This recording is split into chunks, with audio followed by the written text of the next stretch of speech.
The journey begins with a fundamental discovery.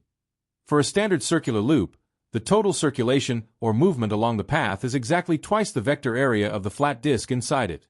By calculating this in two different ways, first by walking the perimeter and then by measuring the surface area, the results are identical, proving that the surface holds the key to understanding the boundary. Visualizing the approximation. To move from theory to practice, an interactive animation demonstrates how we can calculate these values using a computer. Rather than treating a circle as a perfect curve, the simulation views it as a polygon with many sides. When the polygon has only a few sides, the calculation is slightly off. However, as more points are added to the perimeter, the simulated result gets closer and closer to the ideal theoretical value. This visual tool uses colored arrows to represent different forces, such as the position of points and the direction of the flow, allowing us to see the sum of the integral grow at the center of the loop. The saddle challenge. When loops wiggle. The narrative becomes more complex when we move into 3 dimensions with a saddle shape.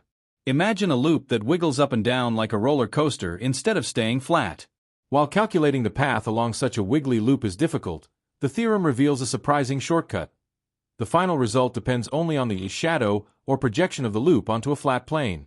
Because the saddle is perfectly symmetrical, the upward and downward wiggles effectively cancel each other out, leaving a result that is still based on the area of a simple flat circle. Complex flows and scalar results. The final chapter of this study introduces a complex vector field where the curl or swirling motion of the field changes depending on where you are on the surface. Unlike the previous examples that focused on geometric area, this scenario results in a single scalar value. A second visual plot maps this out by color-coding the saddle surface. The different colors show that some parts of the surface contribute more to the final total than others, depending on how the field and the surface's curvature interact. Despite this complexity, the underlying symmetry of the shape still allows for a clean and definitive solution.